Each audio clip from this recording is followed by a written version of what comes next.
Hello, everyone. It's 2 o'clock, but let's give folks maybe just another minute or two before we get started.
Hello, everyone.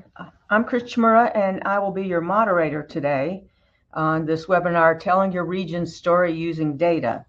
So thank you very much for attending with us. Just some background about Chmura before we get started. Let me give you also some just administrative information. We will be taping this webinar and we'll provide a link for all of you either at the end of today or tomorrow.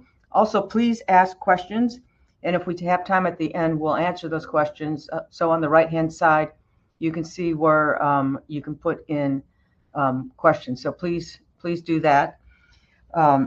So for those of you who don't know us, let me tell you a little bit about Chmura. We've been around for 26 years.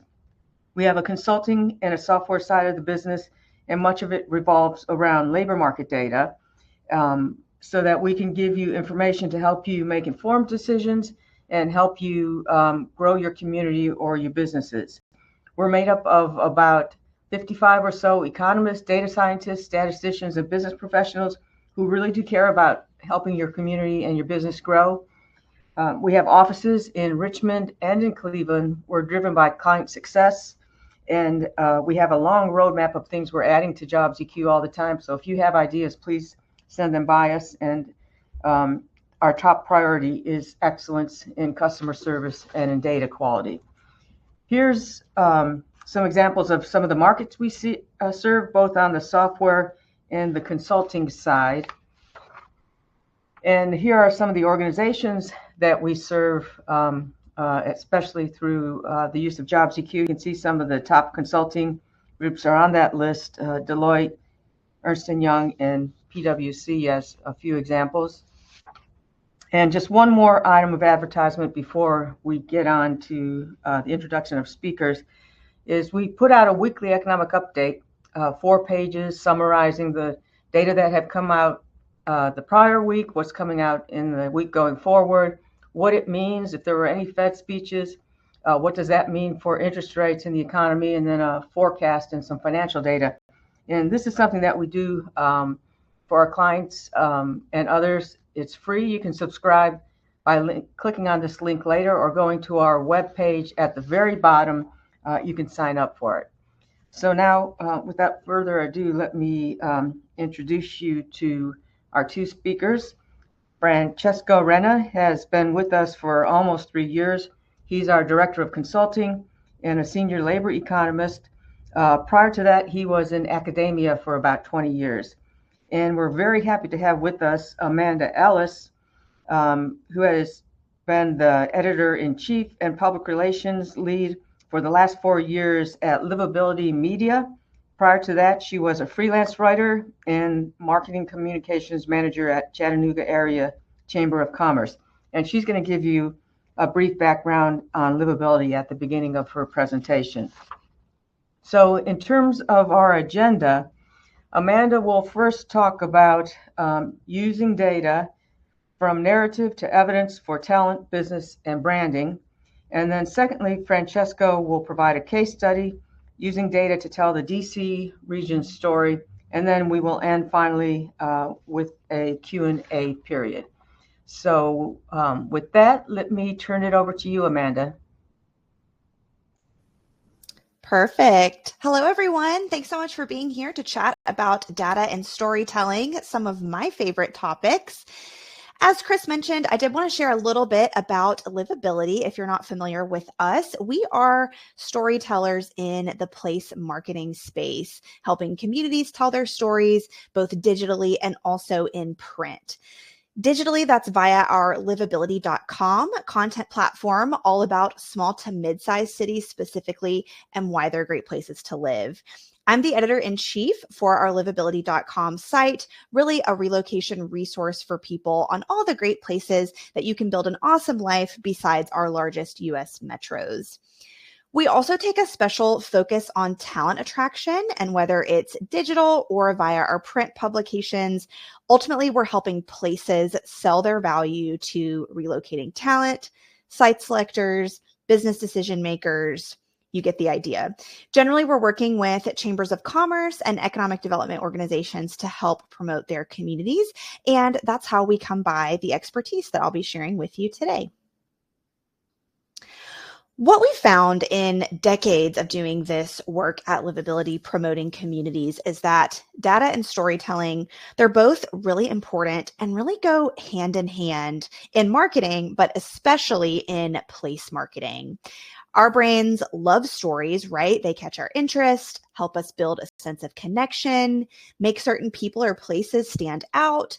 But it's our logical sides, those want credibility, memorable numbers, objective proof points. So put those together and you've got what we like to think of as the whole package. Storytelling really helps you make data meaningful to your audiences. You can think about who's looking at it, and from there, how to make it compelling, how to really make it mean something. And stories play a big role in that. I know we have a variety of people here today with a variety of professional backgrounds, so I bet I'm not the only one who feels like this occasionally, especially coming in more from the marketing side. And this is, of course, why we can lean on our expert friends at Chmura. And if you do ever feel like this, we should have some solid food for thought in our time with you today. All right, which should come first in your community or region's marketing strategy? This is our chicken and egg debate of the day, if you will. Is it data or is it storytelling that you should start with? And our view is really that it can be both, either or, and you can learn a lot from looking at this both ways. If you're going to start with your data, you can mine the data available to you for anything in the numbers that surprises you. Look at the flattering numbers, the less flattering numbers, and where are you seeing changes? Where aren't you seeing changes? What trends are you seeing? Are there predictions you can make from those? And what questions does this raise for you to explore? And you can use all of this to generate story ideas. On the other hand, starting with the stories you'd like to tell, you can look at where could data back up the claims that you're making or that you'd like to make. Just as importantly, where might it not back up your claims or claims you'd like to make? And does that mean you need to revise your strategy? Is there data you'd like to have, but you don't? And where might you be able to get it? And again, what questions might it all raise for you? You can see how both ways of looking at your strategy can generate a lot of ideas and approaches and go a long way in also keeping you highly informed on what's going on in your community or your region, what those stories are, and how you really want to go about telling them. I'd like to share an example of both approaches from our livability perspective, what it might look like to start with data and what it might look like to start with stories. One solid example of starting with data is the biggest piece of content that we produce every year at Livability, which is our top 100 best places to live in the US. We were one of the first of these best places lists out there and have been doing this for more than a decade now. But data is what makes this list what it is. We use data to generate the cities that we feature and honor as part of this. That's more than 100 different data points divided up into 8 different categories, which you can see here. And these are designed to capture really anything that you'd want to know in deciding if a place is a good place to live or not. Just to throw out some sample metrics, for example, our economy category includes data points on the local economy in each community. That's things like employment rates, income growth for workers, industrial diversity. Our housing and cost of living category looks at data points like tax rates, home and rental affordability measures, how much discretionary income is typical in that place. Transportation looks at things like walkability, median commute times, average vehicles per household, just to give you an idea of what some of those look like. Again, it's over 100 data points in total. This gives you an idea of just some of our federal sources. And then here you can see just a few of our private sources. But all of this data plugs into a proprietary algorithm that generates what we call our live scores for the cities that fit our small to medium-sized city population range, because this list does focus on small to medium-sized cities. And the 100 highest live scores give us our top 100 best places to live. So you can see how it's really the data shaping that content. And I'm actually going to show you, as we move into the storytelling component of this, our landing page. So I'm going to share my screen real quick. Perfect. So here we are. This is the landing page for our top 100 best places to live. And in addition to being able to see, that list in order of who had the highest live score and on down. So this year, the highest scoring city in the country was Flower Mound, Texas. But we also have different ways that our users can view or filter this list that came out of that data. So that includes not only over here being able to choose your preferred region, population, or median home value. You can also filter by those categories that I mentioned. And when you click one, it shows you these cities in order of who did the best in that category versus who had the best score overall. So for example, if you look at this and think, I think cost of living would be the most important thing to me, then you can click that and it'll show you in terms of that category, housing and cost of living, who ranked the highest. So really trying to look at this from the user's standpoint here, and what you would really want to know if you were looking at this and thinking, I want to make a personalized list of places that would be relevant to me. And I'll also show you one of our city pages. Each of these cities has its own special landing page as well.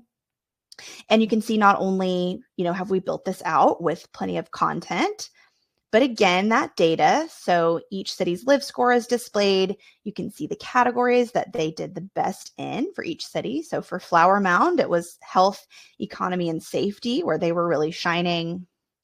And then you can also see this for each city, showing you where they did, how they ranked in each category. Plenty more content, of course, and also the quick facts section here that we feature for all US cities site-wide at livability.com with some of the things you would really want to know if you were thinking of moving here. More content, of course. But overall, you can see how we used data here to guide us in building out that content. Let me start our slides back here.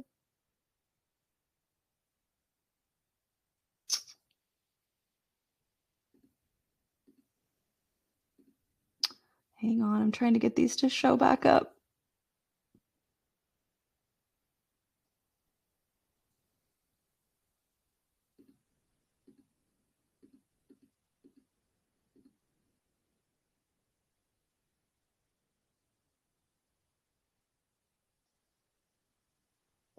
There we go.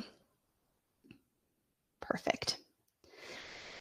So you can see how we use the data here to build out that content. And some of that's definitely something you can replicate in terms of how you might want to digitally introduce people to your city.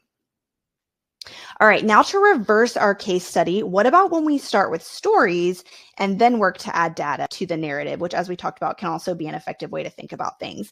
So this could be existing data that you find, could be generating some of your own. And at Livability, we recently completed some work for the UCAN in Michigan Talent Attraction Initiative to promote the state of Michigan to talent. And that effort primarily consisted of digital content creation, covering everything from food there, to interviews with residents, to, different career and entrepreneurship opportunities there and what that looks like. But we also wanted to generate some data to back up the quality of life aspects that we were promoting about living in Michigan. And we did that by conducting our own survey of Michigan residents, as well as a Gen Pop group, about their perceptions of the state. We asked about what they liked most about living there, why they've stayed there or moved there initially. And for people who don't live there but have visited or spent time, what stands out to them about it? Several different questions along these lines. And by doing that, we were able to collect not only a handful of stats from our survey group, but also quotes from them as well, from some of the open-ended questions that we posed. And then we were able to tie that in with solid visuals, some of the other content we had produced, especially about the great outdoors and enjoying all 4 seasons, which was something highlighted by many of our survey respondents that they really enjoyed about Michigan, was they got to see every season in its full glory. And this shows you just one section of the white paper storytelling piece that we created based on this, to give you an idea of how we tied it together. Again, those stats with quotes, with visuals, with content, to create a really comprehensive piece that pulled in all sides of that story. And these slides do have links, I believe, for when you receive them later, if you'd like to check out the full versions of these examples that I've highlighted today. One thing to keep in mind, though, when your story might be coming before your data, is that the data might not always back up exactly what you want it to, right? So that could mean revamping your story a little bit, being a little bit flexible, because of course you do always want to stay true to what that data might be telling you. Fun fact I'll leave you with here is that something you may not know, Michigan is one of the stickiest, if you will, states in the country for residents. And what I mean by that is it has one of the highest percentages of residents living there who were also born there. So that's your trivia of the day. Michigan is consistently in the top 3 to 5 states in the country for residents who were born there. And our study did reflect that. More than 75% of our resident respondents identified as lifelong residents of the state. So there's your fun fact for your Thursday. Ultimately, though, whether you're starting with data or starting with a story, it's always going to be key to know your audience. For economic development and community marketing, the 2 big ones here are going to be business and target industry, and then also talent and workforce. Starting with data can go a long way in helping you understand your specific talent flows, industry needs, competitive positioning, to help you get more specific about what this talent audience should be for your community. For some places, it could be students or recent grads that you want to think about retaining, entrepreneurs, remote workers you want to recruit. Could be workers in certain fields that you need to grow your workforce in. Maybe those boomerangs, people who grew up in your community, left, and you'd like to bring them back. These are some of the talent-specific audiences and targets that we see communities interested in overall. But the data and the stories that these 2 different groups are going to care about, of course, is a little bit different. For business leaders, site selectors, that workforce data, what incentives can they get for locating in your community? Of course, those are going to be at the top of the list. But for talent, quality of life is a huge piece of it, and that can be a little bit harder to quantify. But these quality of life aspects are important themes to leverage in your narrative, again, especially for talent. But companies look at these quality of life items too, and that's something that's showing up more and more these days, often once they've moved past that make or break incentive, workforce, et cetera, data to create a short list. That's something they really are looking at. Are the people that we're going to have based in this community going to like living there? At Livability, we've done a lot of our own research over the years, looking at American relocation habits and what's really important to them and to us when it comes to making these location decisions. And these are some of the main factors that we see coming up over and over again for people when they're looking at a place and thinking, is this a good fit for me? Would I like living here?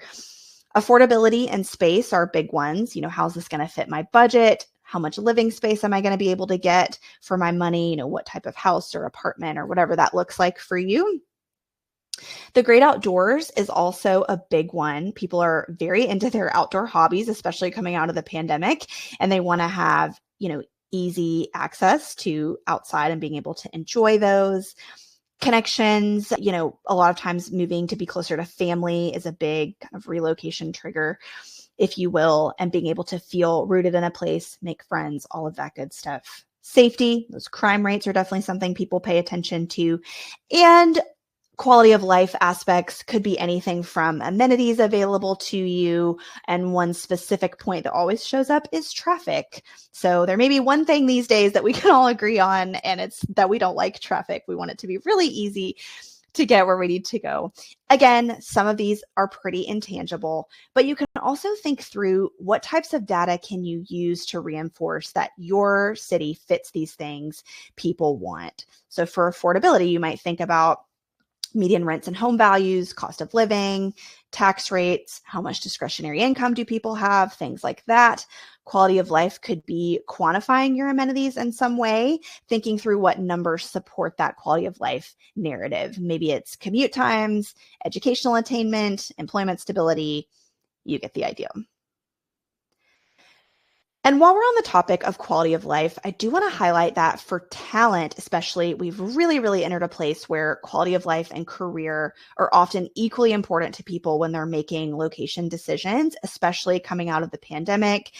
In a survey that we did earlier this year, 73% of our respondents said that their quality of life in a place is just as important as the career they can have there. Remember, you're never just marketing job opportunities to talent, but lifestyle, how they can have a great life in your community and not just a great job. And as we mentioned, even for companies, once they cover those bottom line concerns, they also care about quality of life for their people who'll be spending time in this new place. What about visualizing data? I did want to talk a little bit about this because dashboards, graphics, infographics, customizable reports, a good visual can really go a long way helping people quickly grasp data that you're showing them and help them relate to it. A few do's and don'ts. Typically, you don't want anything too complicated. If you can't explain your visualization in a headline, it might be too complex for your audience to quickly look at and understand what you want them to get out of it. Using color to your advantage is also a great move. There's an example here that I pulled from Williamson Inc., based in Williamson County, Franklin, Tennessee. That's actually where Livability is based. But it's showing you the number of people commuting in and out of their area. And the headline they often use alongside this refers to what's inside the circle here, that they've got almost 40,000 people commuting from their area to the next county over, Davidson County, which is where Nashville is. So that's what the blue arrow is showing you. And also they have very nearly the exact same number, interestingly, but close to 40,000 people commuting to their area from that next county over where Nashville is, really showing that both counties are very strong job hotspots, even though Williamson County, theirs, where all the green arrows are pointing to, is quite a bit smaller population-wise, of course, than the county where Nashville is. If you have a few minutes today, highly recommend checking out some of these outlets listed here for inspiration, especially The Pudding. It just is a collection of visual essays covering every type of topic you can imagine, but really good way to delve into something a little bit outside of your work and get some ideas for how to visualize data in some really fun, engaging, but also effective ways. But with that, again, thank you all so much for being here. Would love to stay connected or have you give Livability a follow on any of your preferred social platforms. But with that, I'm going to go ahead and pass the floor over to Francesco and the experts at Chmura to continue helping us delve into this topic. Thank you, Amanda. So my presentation will complement the beautiful presentation that Amanda gave us, but I'm going to look at storytelling and your region from a slightly different point of view. And then for the decision not to move, but the decision to actually stay. And I'm going to look at a case study that just happened not too long ago in Washington, D.C., but I want you to use this one only as an inspiration of how you can use job secure data to write a story for your region. And I want you to keep this in mind. This is a story of resilience, and I'm pretty sure that all the regions where you're coming from can actually write a story of resilience for their people. So as you may remember, not too long ago, a couple of months ago, the U.S. Agency for International Development was shut down by the government.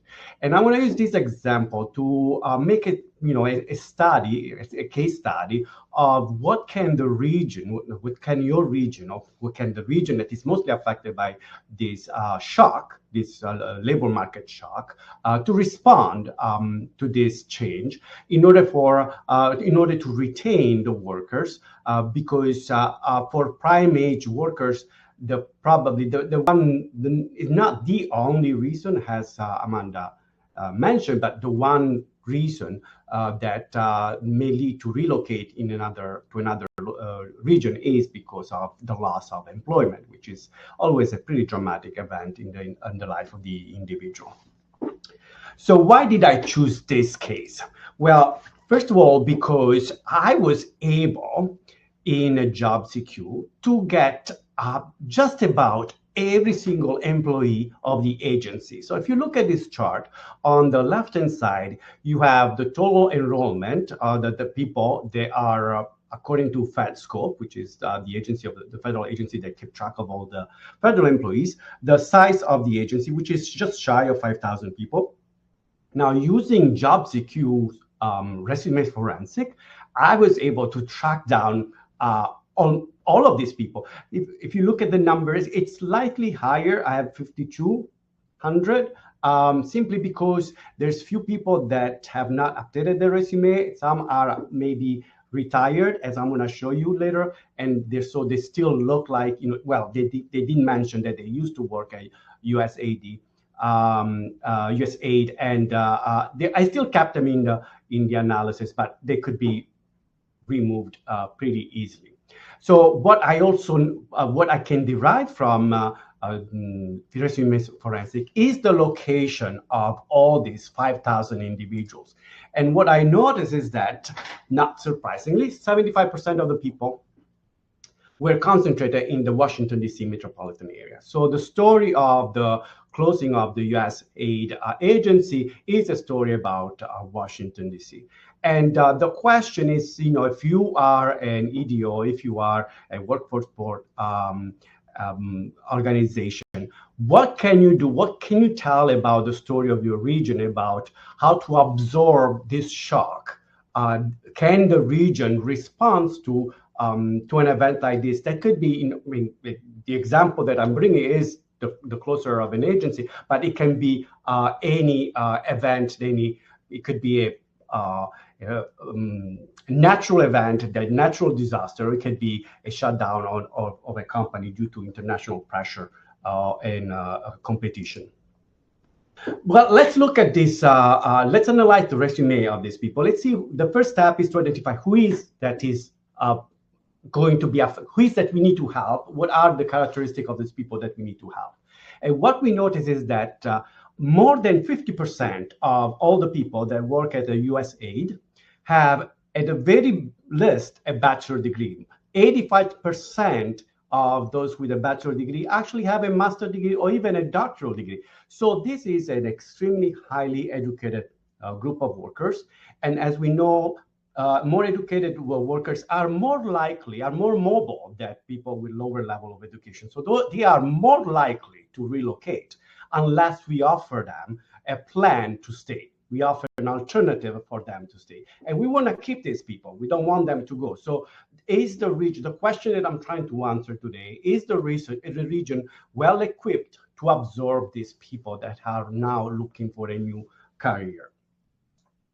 Another important factor is to look at the age of these people. And what I notice is that almost 50% of them have graduated between 2009 and 2019, which means that they have between 6 and 15 years of experience. So we're talking about mid-career professionals. There's going to be some junior position, there is going to be some senior position, but the bulk of all these people that lost their job are mid-career professionals. And as a reminder, the agency, most of the people lost, not everybody, a couple of hundred people were moved to the Department of State. Everybody else was actually laid off. They lost their jobs. So those are people they are currently looking for employment. What kind of jobs are well suited for these people, and does the region offer an opportunity for reemployment in those jobs? So let's look at what was their previous occupation. And as you can see, again, this is using our resume forensic. I can look at, at the top. This is not the entire list of occupations. I just focus on the top 10. Now, the most common was chief executive, with the largest number of resumes that we can, using our software, we can associate it to a SOC code for chief executive, followed by business operations specialist, all other. This is all other because it's basically a residual category of all business operations specialists, which mostly, if you look at the definition on the classification, it's mostly basically business operation at the federal government. So it's not surprising that that is the second most popular occupation for among all the employees at U.S. aid. So what I can do next is I can try to see, well, these 10 occupations, and I do apologize for the numbers here that they're a little bit on the small side, but I'm going to point out to a couple of numbers. So we looked at the top 10 occupations from the agency, and we want to predict what is their possible employment landscape, their opportunity. Is it going to be easy for them to find a new employment in the same occupation, or it's going to be challenging? So overall, I would say that the region of Washington, D.C., the metropolitan area of Washington, D.C., is well equipped to absorb this new wave of workers looking for employment. But there's going to be some challenges. The challenges are going to be focused on mostly two occupations. So I'm going to try this new tool here. The first occupation on top, that is called business operations specialist, unfortunately, is predicted to, although they have strong hiring prediction, we're expecting next year almost 6,000 people to be hired, more than 6,000 people to be hired in that occupation, because of the big shifts, economic shift and cultural shift. That occupation is actually declining. So yes, there are a lot of job openings here, mostly due to the fact that there's a bunch of people, they're retiring, bunch of people, they're leaving the sector altogether. But overall, the sector is actually declining. So people in the business operations specialists, they may face a little bit of a hard time finding a new employment. So we need to wonder, okay, how can we help them? There's another occupation that I would love to point out, and it's secretaries and administrative assistants. This is another occupation that currently, and it's not only in Washington, D.C., but in the entire country, is predicted to contract over the next 10 years at an annual rate of minus 0.4%. So this is going to be another occupation that we need to be concerned and say, what can we do to help them? There's another problem with this occupation is that, and I'm going to clear everything and go back. If you look at on the second column, the mean annual wage, secretaries and administrative assistants, not only they face some challenges, they may face some challenges in finding a new employment in the same occupation, but we are also looking at the lowest wages among all the top 10 occupations. The top 10 occupations, except for secretaries and administrative assistants, actually pay pretty substantial salaries. They're all about 100K, except for the secretaries and administrative assistant. They're double hammered. They're low wages and facing a decline in employment. Why do we observe this decline in employment? Some of these changes are due to secular shift away from some occupations, but others are from new development due to AI. And secretaries and administrative assistant, I would like to remind you, is one of these occupations that is mostly susceptible to being replaced by the new AI tools. So they're really facing some challenges. And I think that a natural question is, what can we do to help these people, and how can we use data to help these people to find a new career path? So this is what I did in JobSeq. I looked at our Willing Enable feature, and if you look at the yellow dot in the middle of that quadrant, that represents the business operation specialist, the one that is predicted to decline annually over the next 10 years at the annual rate of 0.3% decline. And then I'm classifying, I'm comparing the yellow dot for business operation specialist to all other possible occupations, and I'm ranking them in terms of two dimensions. One is how similar is the task they are required on business operation specialist compared to the task for the other occupation, and the other I'm comparing the wages.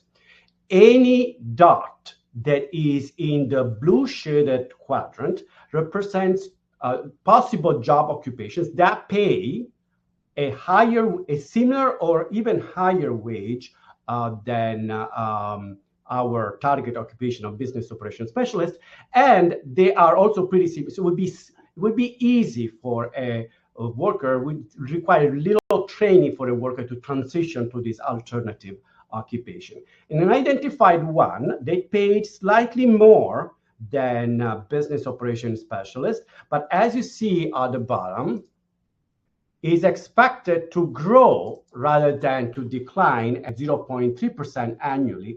And that occupation is, I cannot read, it's not, okay. It's a transportation, storage, and distribution manager. So we have used data to identify a strategy to help these people to find alternative employment. And again, finding a strategy to help people to find a job is a story of successful retention of workforce in your region. So this is a way to use data to reach your goal, to tell the story about your goal, about your region, of resilience of your region in terms of work continuity.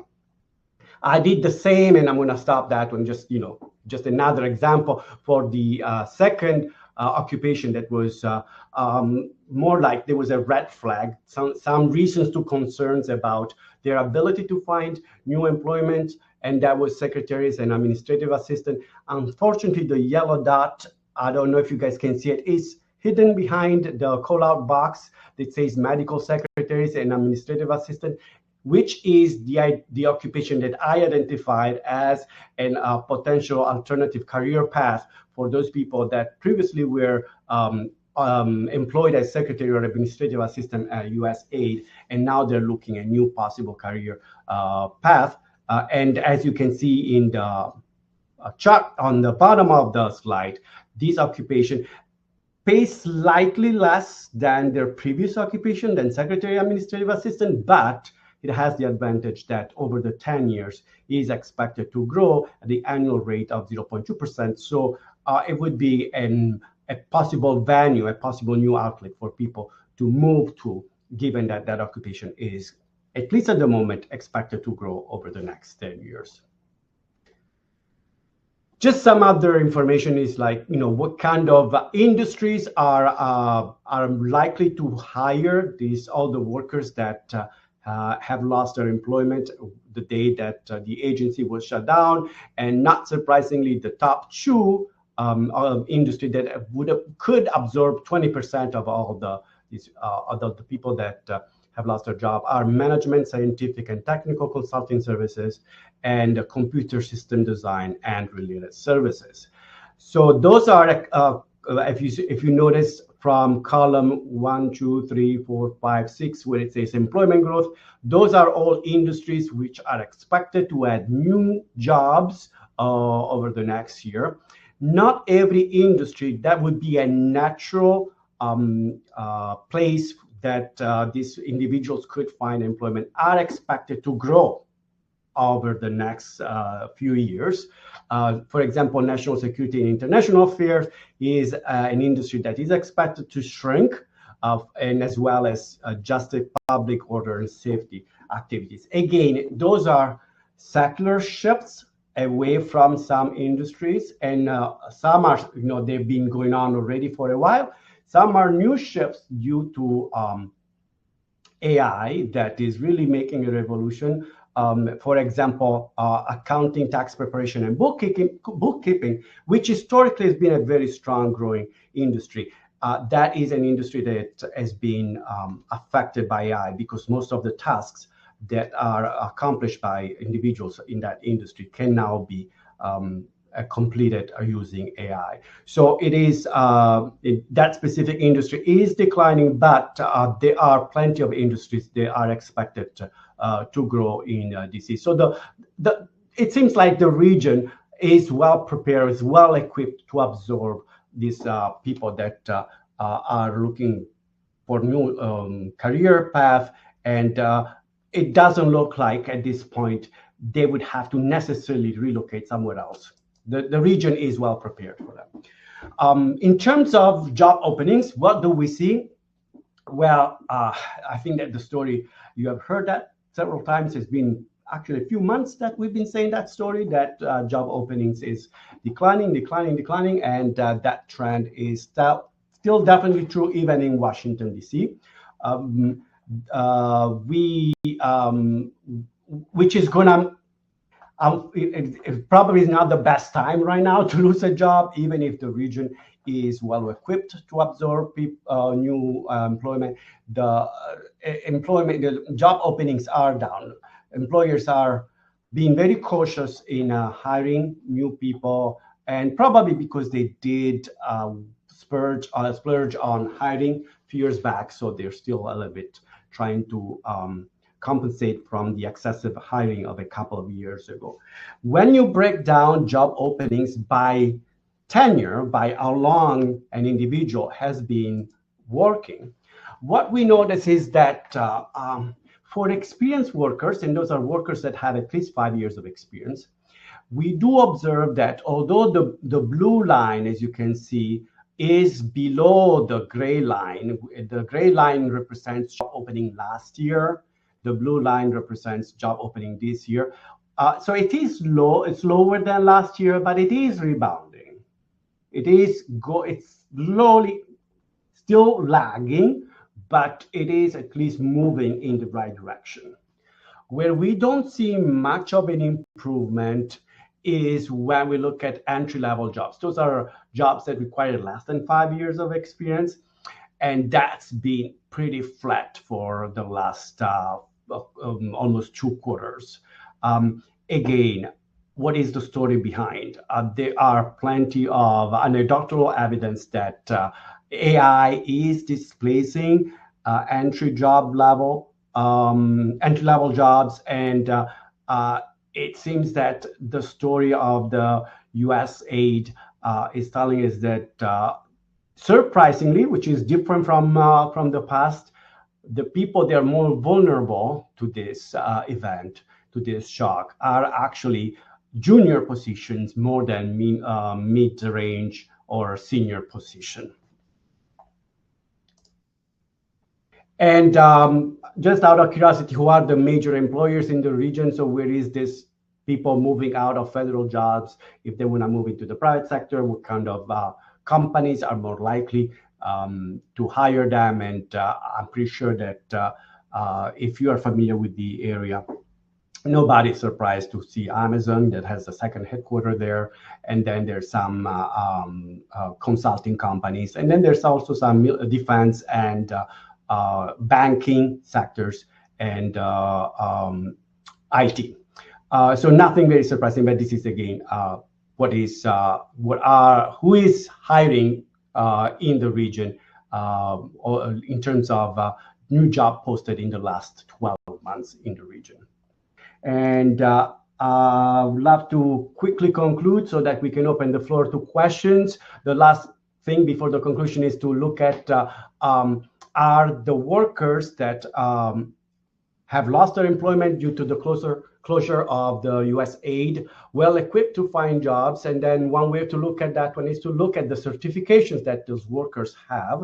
Again, that information is retrieved from Resumes Forensic within JobSecure, and compare the certificates that these individuals have to the certificates that are in demand in Washington, D.C., and that is used from, that is derived from RTI, again, in JobSecure. And I'm going to focus on the top two certificates. If you look at the right-hand side, what these people have, the people that have lost their job, their most frequent and their most common certificates are PMP and Project Management Professional Certification and a Secret Clearance, not surprisingly, given the location. The good news is that those are also at the same time the two most in-demand certification in the region. This is again to say that the region is well equipped to absorb this influx of new people looking for jobs. They already exist in the region, but they're looking for a job because they lost their job. The only concern is, again, is a decline in job openings, which is not specific to Washington, D.C., but it's common across the entire United States. There has been a slowdown in hiring.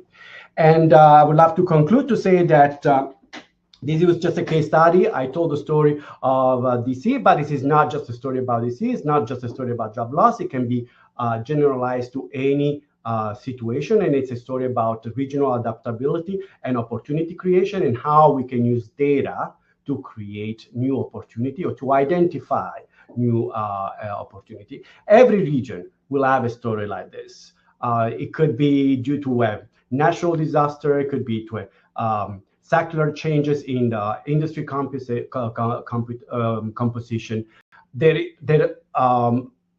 It is something that every region at one point has to face. And JobSecure has tool to come out with clear, credible, and powerful strategies to help the people that may face, first of all, to identify who is that is more likely to face challenges, because as I pointed out, not everybody will face these challenges. But once you identify the people that are likely to be facing challenges, how we can help them to find new career path in their lives. And then that's the end of my presentation. Thank you, Francesca, and thank you, Amanda. Great presentations. And I see for Francesco, Nancy and Jesse both have questions around willing and able. But while you're thinking about those two questions, let me answer Nancy's first question. She says, I see the forecast data are based on 2025 Q1. How will your forecast change for 2025 Q3? Well, the forecasts are based on three main things: the demographics of the region, the industry makeup of the region, the historical growth rate of the region, as well as detailed industry forecasts that we're seeing trends in terms of the nation. So some of the latest forecasts show you that what you would expect: home health and personal care aids at the top of the list, growing very fast between 24 and 2034 by 17%. Software developers are up there, cooks are up there, registered nurses are up there. But on the flip side, fastest declining over that same period, or the largest declines, would be in office clerks, bookkeeping, customer service reps, fast food cooks. And so a lot of these, you can imagine, would be impacted by AI. So we are starting to see forecasts that take into account AI decreasing the number of workers needed in some industries. And with that, Francesco, did you see Nancy was asking if you could define Yes, willing and able. So willing is based on your salary. You're only willing to accept a job if it pays around what you're making right now or higher. If it's like, more than 10% below what you're making right now, you're less less likely that you're going to accept that job. So willing reflects the pay scale. Able represents how easily you can be trained in that one. Chris, correct me if I'm wrong, that is based on the ONET. Is that correct? It's based on ONET as well as some additional analysis that we do. Oh, but yes, but the starting point is ONET, which is the skill definitions of an occupation.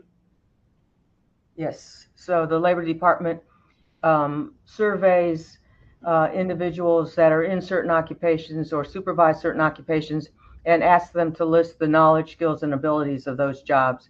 And so you can, and then they put numbers on them so you can use those numbers to look how closely they align with other jobs and the skills needed. Thank you, Francesco. And thank you again, Amanda. It looks like those are our only questions. So just sort of to close up, visualization is really important, especially when we're providing this to executives or the board members who really want to see the bottom line and don't really want to look through all the data and analyze it to get to that bottom line. So again, very helpful, Amanda and Francesco, the information that you showed, some great examples of what data, how to use data to tell your story.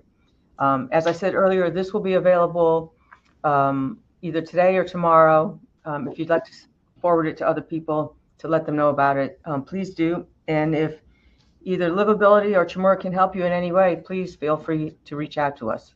Thank you.